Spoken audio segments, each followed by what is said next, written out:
राजनीतिक चौहान।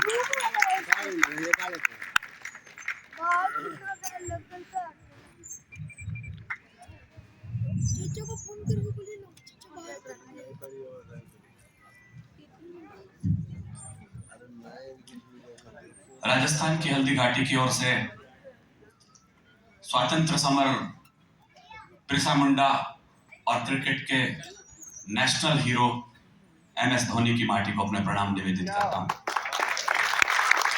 मुझे उम्मीद इससे ज्यादा तालियों की थी कि शायद आप अपने हीरोज को तो ज्यादा तालियां बजाई। आज मुझे क्या पढ़ना है मैं थोड़ा सा असमंजस में हूं, लेकिन सौभाग्यशाली मानता हूं कि आज एक पक्ष सामने नहीं है, मेरे दोनों पक्ष सामने हैं। और यही किसी कवि के निष्पक्षता की निशानी होती है।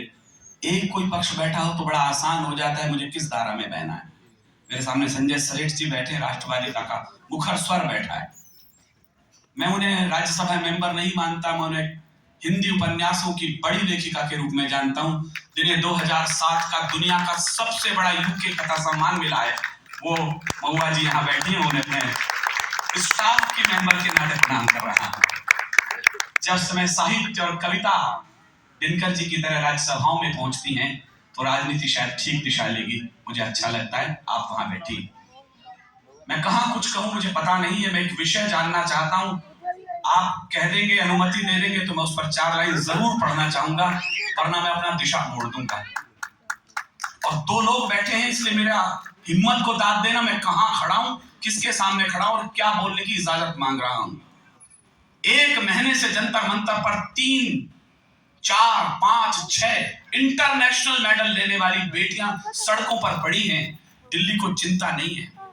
साक्षी 40 चाकू गोद दिए गए दिल्ली के अंदर, चिंता नहीं हुई हमारे राज्यसभा और लोकसभाओं को। आप अनुमति दें तो बेटियों पर मैं 4 लाइन कहकर अपनी बात शुरू करना चाहता हूं।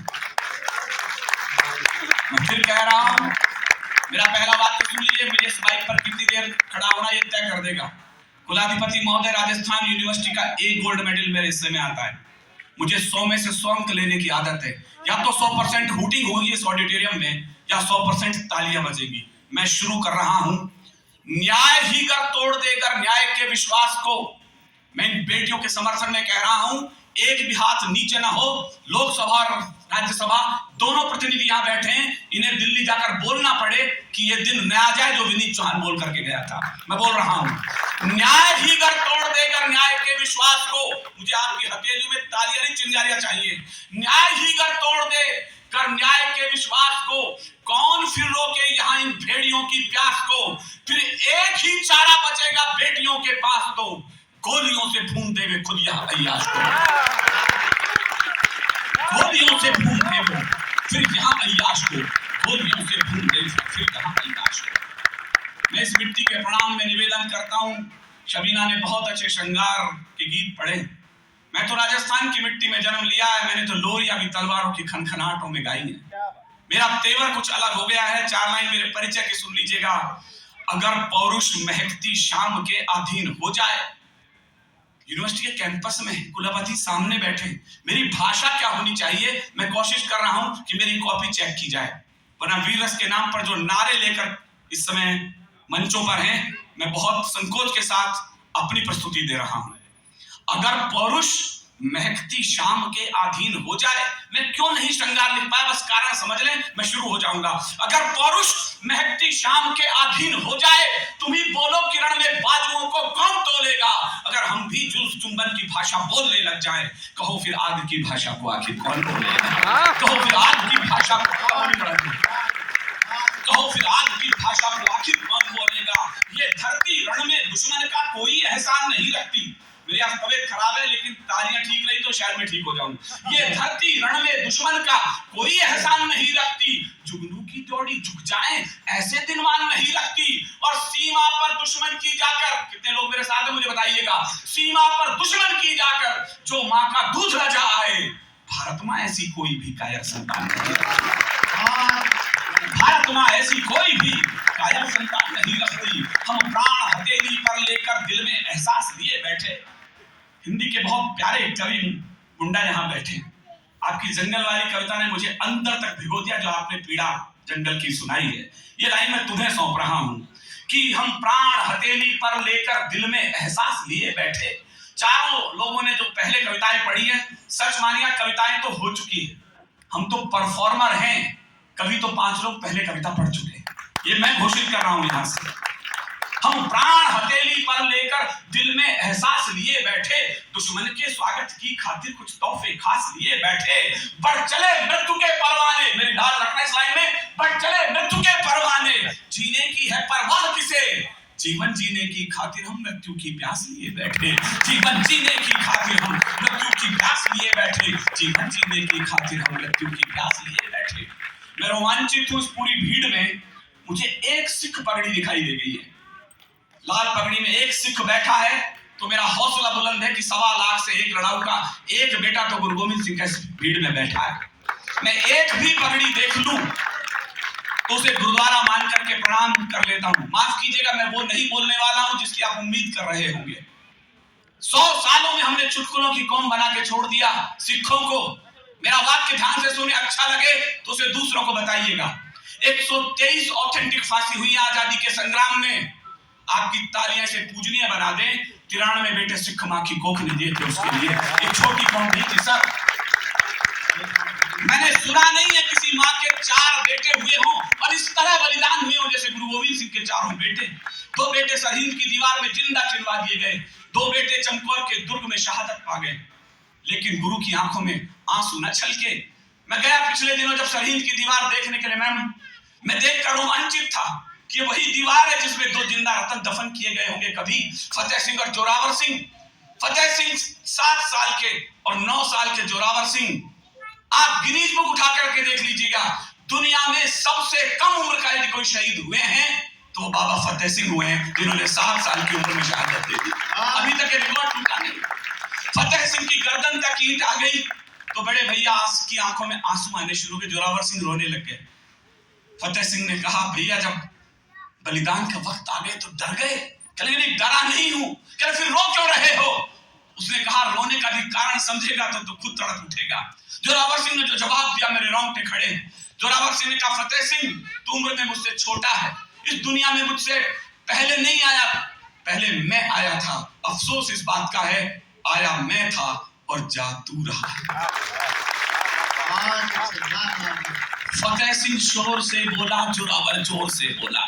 मैंने इतनी कम तालियों में हिंदुस्तान में कहीं नहीं सुनाई है। मैं अपने काव्यपाठ को छोटा कर रहा हूं विनम्रता के साथ। फतेह सिंह शोर से बोला, जोरावर जोर से बोला, रखो ईंटें, भरो गारे, चुनो दीवार, हत्यारे, निकलती सांस बोलेगी, यही दीवार बोलेगी, हमारे देश की जय हो, हमारे धर्म की जय हो। शुक्रिया, मुझे अच्छा लगा आपने मुझे संभाला। हिंदुस्तान का 9 साल का बेटा बोल रहा था। उधर चमकौर के दुर्ग में केवल 2 शेर बचे थे, 40 सिंहों के साथ गुरु गोविंद सिंह थे वहां उस घड़ी में। उन्होंने अजीत सिंह को तिलक निकाला। मेरे राजस्थान में परंपरा है, कुछ मारवाड़ के लोग यहाँ बैठे होंगे, जब बेटा युद्ध को जाता है तो माँ तिलक निकालती है। सिखों में परंपरा यह है कि कलगी डालती है पगड़ी में माँ युद्ध के समय, लेकिन माँ उस दिन वहां थी नहीं। गुरु गोविंद सिंह ने माँ और पिता के दोनों दायित्व पूरे किए और अजीत सिंह को तिलक लगा के विदा किया। अजीत सिंह चला तो सही, लेकिन भाला आर पार हो गया। लेकिन ताली इस बात का बजाना, शेर के बच्चे ने 40 मुगलों के सिर काटे, उसके बाद धरती पे गिरा। अंतिम बचा केवल जुझार सिंह। जुझार सिंह युद्ध को गए तो 3 मिनट बाद वापस आ गए।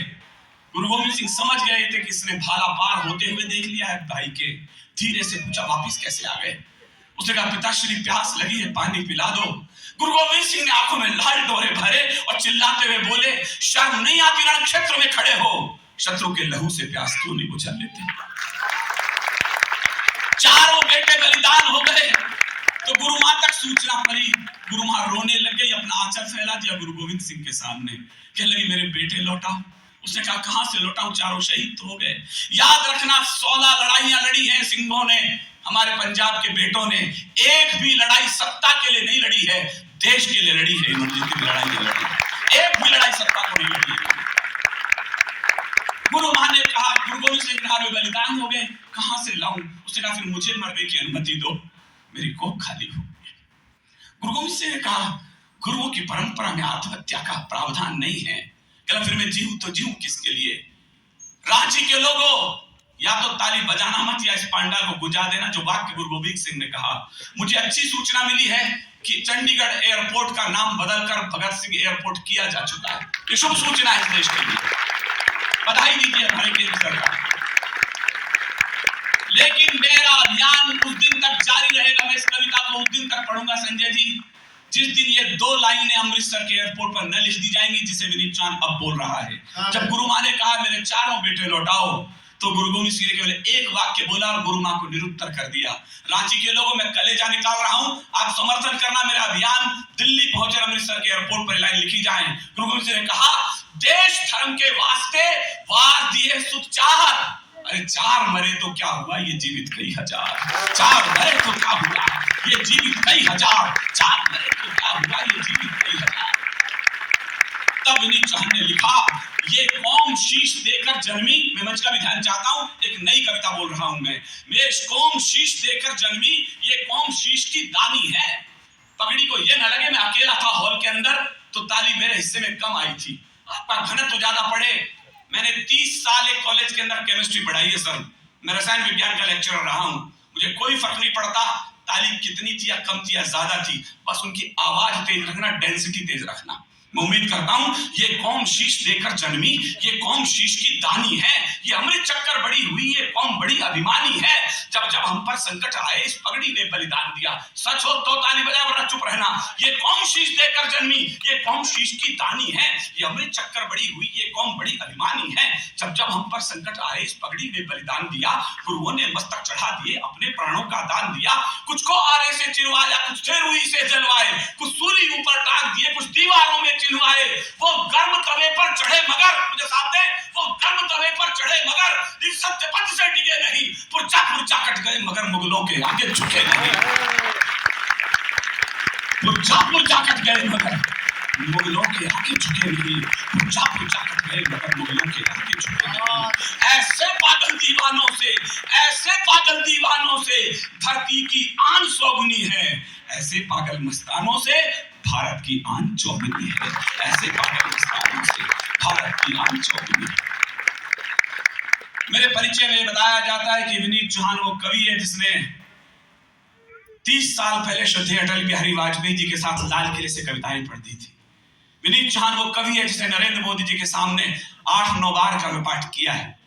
लेकिन माफ कीजिएगा, इसका मतलब ये नहीं है कि मैं राजनीति के पदवंदन की भाषाएं पढ़ना शुरू कर दूं। मेरा स्पष्ट मानना है आपको जनतंत्र का मतलब समझना चाहिए। दोनों नेता बैठे और मेरी हिम्मत को दाद देना, आपको जनतंत्र का मतलब समझना चाहिए। एक मौका लूट का हर दल को मिलना चाहिए। एक मौका, मैंने हिम्मत से बात कह दी, आप चूक गए। एक मौका लूट का हर दल को चुनना चाहिए और इनको चुनिए बच गए जो आज तक ईमानदार, इनके भी गणवेश पर जन रक्त लगना चाहिए। अब जरा निष्पक्ष होकर के सुनना, जो लोग ये कहते हैं, ये सारा मैंने प्रक्रम इसलिए किया कि अब मैं जो पढ़ूं उस पर कोई पार्टी की मोहर न लगा दे। कश्मीर में क्या हुआ क्या नहीं हुआ मुझे नहीं पता, लेकिन जो जो कश्मीर में होता है कुछ लोगों के हमेशा पेट में दर्द होता है। चाहे 370 धारा हट जाए, चाहे वहां पर तिरंगा फहर जाए, क्या कर दिया मोदी ने, क्या कर दिया, कोई फर्क तो पड़ा नहीं है। अपने कलेजे पर हाथ रखिए, खुद से पूछिएगा क्या इस बार 15 अगस्त पर डल झील के एक एक शिकारे को पर तिरंगा नहीं लहरा दिया गया था? इस बार क्या ये छोटा परिवर्तन था? मैंने कहा पार्टी के दुशाले उतारिएगा, मैं निष्पक्षता का प्रमाण दे चुका हूं। कुछ देशभक्ति के मंत्र वहां जाकर हमने बांचे तो हैं, निष्पक्ष लोग ताली बजाएं, पार्टी के लोग चुप रहे। कुछ देशभक्ति के मंत्र वहां जाकर हमने बांचे तो हैं, हम देशद्रोह के विषधर के फन पर चढ़कर नाचे तो हैं। जरा ऊपर का भी मन मिले। कुछ देशभक्ति के मंत्र वहां जाकर, इस हॉल से बाहर तो जाए कम से कम आपकी ताली। कुछ देशभक्ति के मंत्र वहां जाकर हमने बांचे तो हैं, हम देशद्रोह के विषधर के फन पर चढ़कर नाचे तो हैं। आतंकवाद के अंधड़ को आगे बढ़ ललकारा तो है, धीमा ही सही तमाचा पर उसके मुंह पर मारा तो है। धीमा ही सही तमाचा पर उसके मुंह पर मारा तो है। लो हमने दुम सीधी कर दी इन आतंकी आकाओं की। मुझे शुरू कर दिया, मैं शुरू हो चुका हूं। लो हमने दुम सीधी कर दी इन आतंकी आकाओं की, जो उछल रहे थे आड़ लिए इन अलगावी नेताओं की। जिन लोगों ने संविधान रद्दी अखबार बना डाला, मैं कश्मीर का कच्चा चिट्ठा पेश कर रहा हूं। जिन लोगों ने संविधान रद्दी अखबार बना डाला, कश्मीर को पत्थरबाजी का बाजार बना डाला, उनकी अकड़ ठिकाने ला दी उनके ताने बानों ने। समझी ऐसी तैसी कर दी अपने वीर जवानों ने, समझी ऐसी तैसी कर दी अपने वीर जवानों ने। ये तो छोटा सा ट्रेलर है। मैं बोल तो रहा हूं, कितने लोग समझेंगे मुझे पता नहीं है।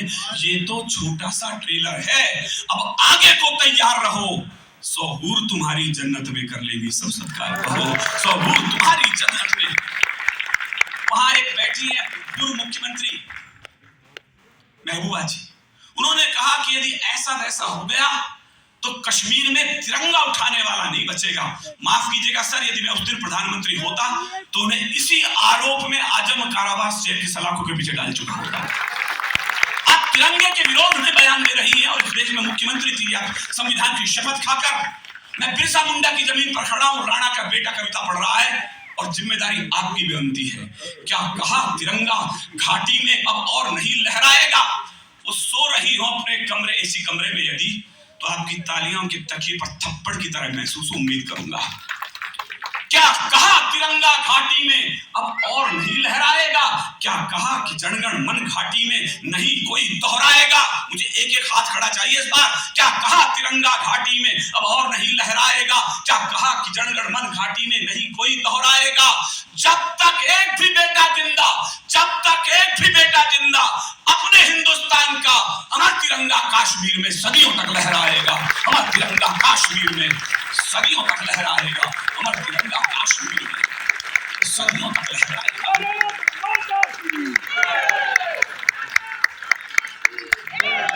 पूरी घाटी तो दहल रही थी आतंकी अंगारों से।